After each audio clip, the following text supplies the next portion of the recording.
Hello, dear students. Welcome in my channel. This is Professor Mukta Chandani, and right now I'm going to teach you about the communication process. Communication process is in your syllabus, and tomorrow is your examinations. Then, so I am going to teach you the communication process. So let's start.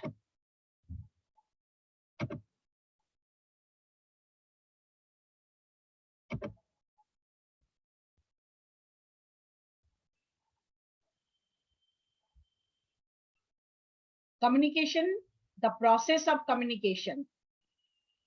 Communication, the introduction is that whenever we are going to communicate with other, communicate with our friends, communicate with our relatives or with our teachers, then communication process take place. तो communication क्या होता है?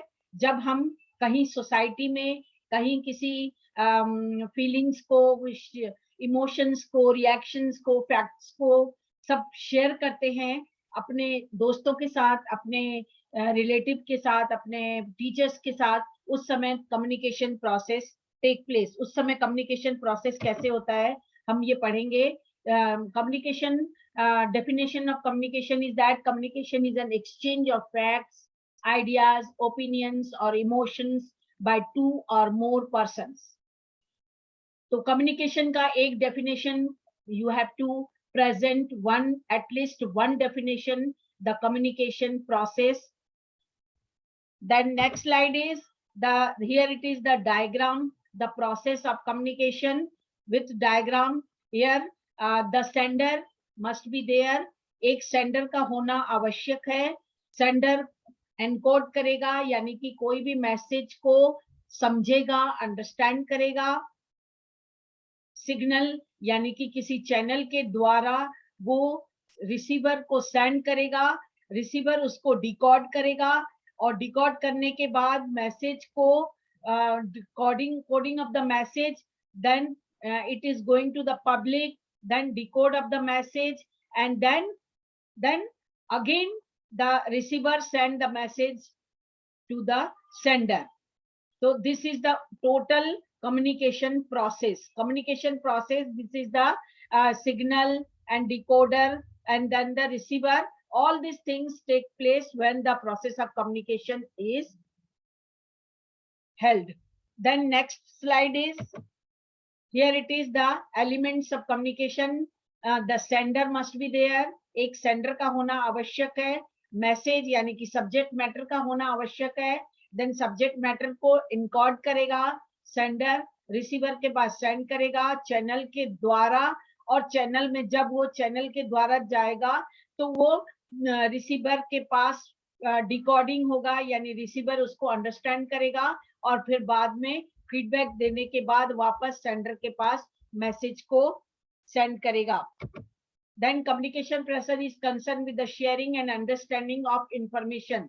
अब one by one मैं हर एक को point को मैं समझाऊंगी. यानी कि द सेंडर क्या होता है. The communication process start with the sender, the person और group who wants to transmit the message to another person or group. He is also called as the encoder or the transmitter. The idea or impulse is generated in his mind. Then message, the message is called the subject matter. You must have the message. आपके पास एक message का होना आवश्यक है जो कि हम sender receiver को सेंड करेगा, यानी कि वो एक सब्जेक्ट मैटर है. देन वो एनकोडिंग जो होता है वो अंडरस्टैंड, एनकोडिंग माने understanding of the message. Message को एनकोड करना, यानी कि रिसीवर ने मैसेज को एनकोड किया तो वो एनकोडर बना, और एनकोडर बनने के बाद उसने रिसीवर के पास मैसेज को सेंड किया.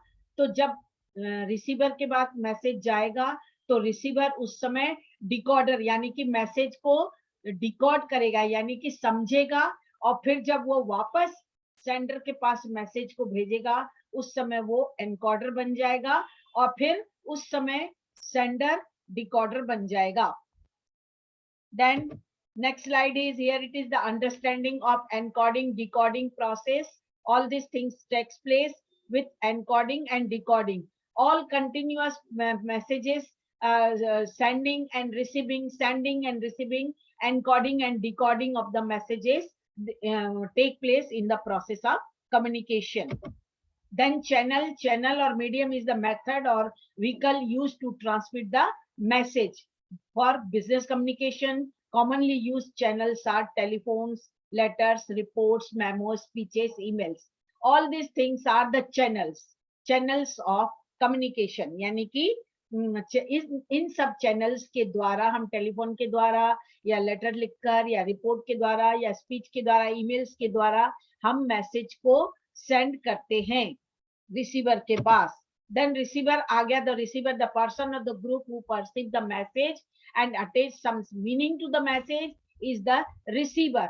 Receiver कौन होता है? जिसने मैसेज को रिसीव किया, यानी कि सेंडर के द्वारा भेजे गए मैसेज को रिसीव किया. That is called the receiver. अगर रिसीवर नहीं होगा तो there will be no communication. Communication बिल्कुल हेल्ड नहीं होगा. अगर आपके पास रिसीवर है तो ही मैसेज वो रिसीव करेगा और communication process take place. Decoding यानी कि attaching meanings to the message, यानी कि मैसेज में जो मीनिंग को समझना है उस चीज को हम डिकोडिंग कहते हैं, जो कि रिसीवर के द्वारा हेल्ड होता है.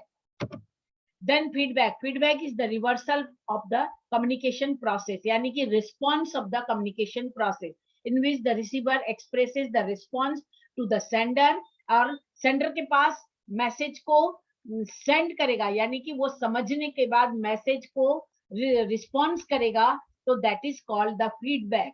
द रिस्पॉन्स और रिएक्शंस में भी द स्माइल, अगर वो स्माइल करेगा या अपने फेस को नॉड करेगा हिलाकर या उसको एक्सप्लेन करके अपनी सहमति देगा और उस चीज को रिस्पॉन्स करेगा, that is called the feedback.